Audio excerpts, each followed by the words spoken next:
Hope can be a dangerous thing in Formula 1. Just when you think everything's on the up and great things are on the horizon, it can fizzle out or even come crashing down. This has happened to plenty of teams and drivers over the years in F1, so we've picked out 10 that were particularly memorable. We had far too many to choose from, so tell us which ones would have made your list in the comments, and if you like what we're doing here at The Race, consider hitting that subscribe button and the notifications bell to stay up to date with all of our videos.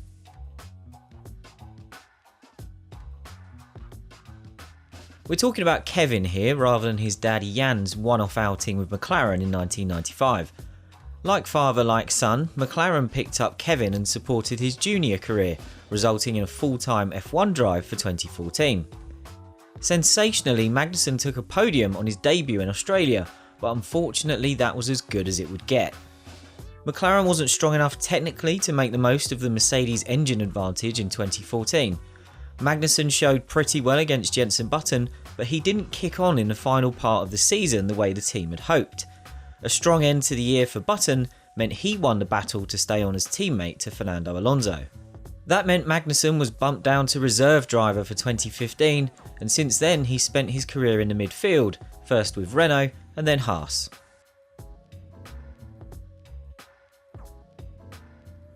Williams' regular declarations of "we will win again" were getting a bit old by 2012, but the seemingly impossible came true at that year's Spanish Grand Prix.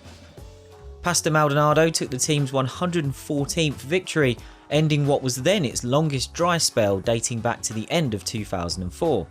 While 2012 was a bonkers year for F1, Williams had a good car, and Maldonado was a deserving winner that day. Unfortunately, he and Bruno Senna didn't make enough of their opportunities that year, and Williams then produced a poor car for 2013. There was another revival under the new engine rules for 2014, but Williams slipped to the very back of the field over the years that followed.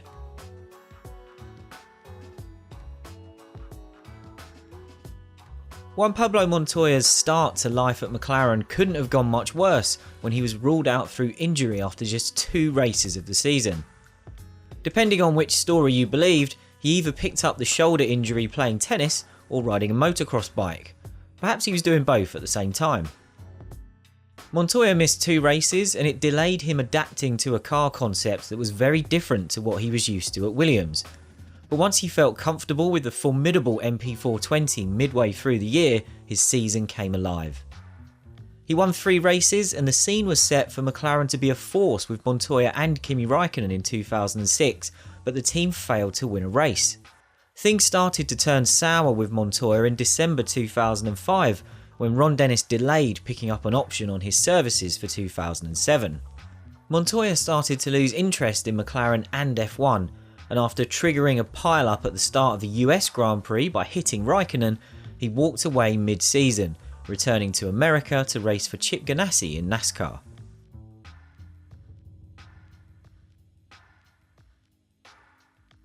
Adrian Newey produced one of the most influential car designs of the modern era with his March 881 in 1988. Many of the concepts on that car were ideas he carried over to his dominant Williams designs of the 1990s.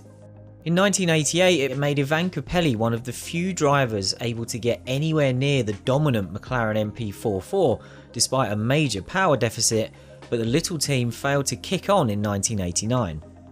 It took Newey over a year to work out why. The 1989 car was flawed because of a fault with the wind tunnel the team was using, but by the time Newey had discovered that and worked out a fix in 1990, he was on the verge of being fired. His last act for the team was to design updates to solve the problems. He then sat at home to watch Capelli almost win the 1990 French Grand Prix, only being denied by Alain Prost due to falling oil and fuel pressure in the closing stages. Unfortunately, Leyton House again wasn't equipped to kick on. It had got rid of its design genius, and team owner Akira Akagi was in financial trouble that would lead to his arrest. He eventually sold the team, which limped on for 1992 as March before closing.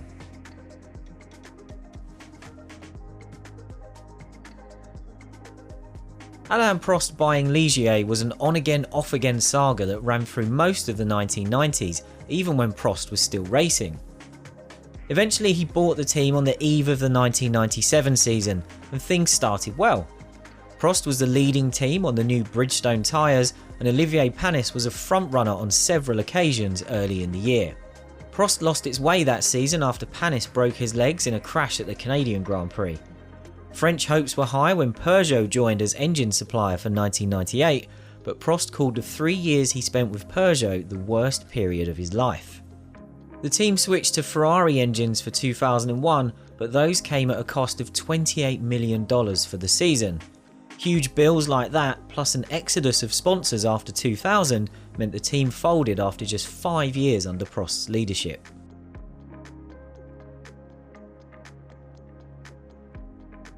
F1 had already spat Romain Grosjean out once after a part season with Renault in 2009, and his second chance in 2012 seems set to be defined by the ban he picked up for causing a massive crash at the start of the Belgian Grand Prix.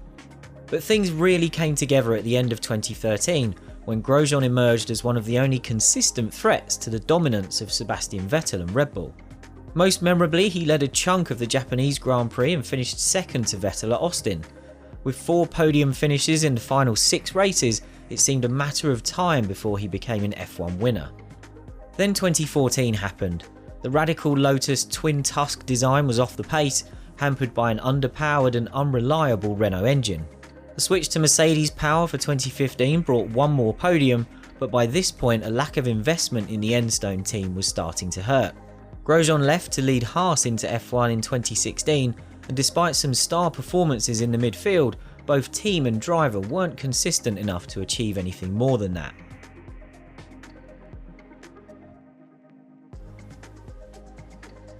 BAR was renamed Honda for 2006, and that first year ended well. Not only did Jenson Button take his and the team's first win in Hungary, but over the final 6 races of the year he outscored everyone on the grid, including title contenders Fernando Alonso and Michael Schumacher. But Honda failed to kick on. The drivers complained of the Earth Car RA107 feeling draggy on the straights but having no downforce in the corners, and Honda plummeted to 8th in the championship with just 6 points. Things weren't much better in 2008, but Honda had a plan. It poured all of its resources into the rule changes coming in for 2009, then pulled out of F1 that winter. I wonder whatever happened to that car it developed.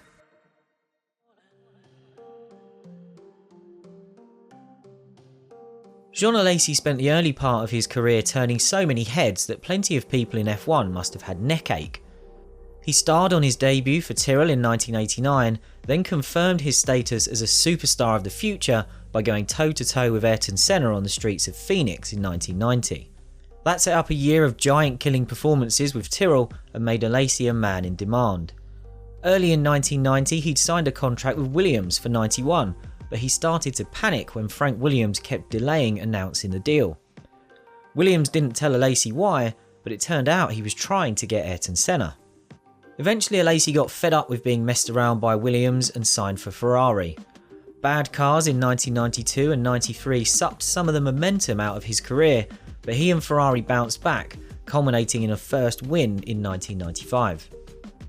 But that would be his only F1 victory. He switched to Benetton for 1996 and couldn't make the most of a car the team believed would have won the World Championship if Michael Schumacher had stayed, and after 2 seasons that were okay rather than brilliant, Alesi slipped into the midfield for the rest of his 201 race career.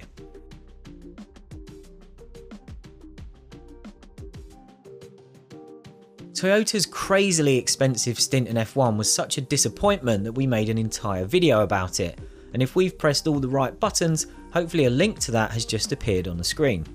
The biggest false dawn for Toyota came in 2009. It was one of only 3 teams to start the year with the controversial double diffuser, and everything looked set to finally come together at that year's Bahrain Grand Prix. Jarno Trulli and Timo Glock locked out the front row of the grid, helped by qualifying on lower fuel loads than the other frontrunners. But at their early first stops, both drivers were fueled heavy and put onto the harder tyres, which proved to be a disastrous combination. A miserable Glock plummeted down the order, while Trulli struggled on to claim third behind Jenson Button and Sebastian Vettel. Another chance to win went begging when Trulli picked up damage at the start at Spa, and at the end of the year Toyota quit F1 with no victories to show for all the money it spent.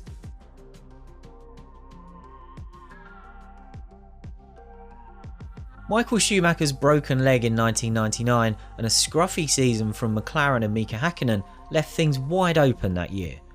Jordan and Heinz-Harald Frentzen launched an unlikely title charge, while Ferrari threw its support behind Eddie Irvine. In the end, both came up short.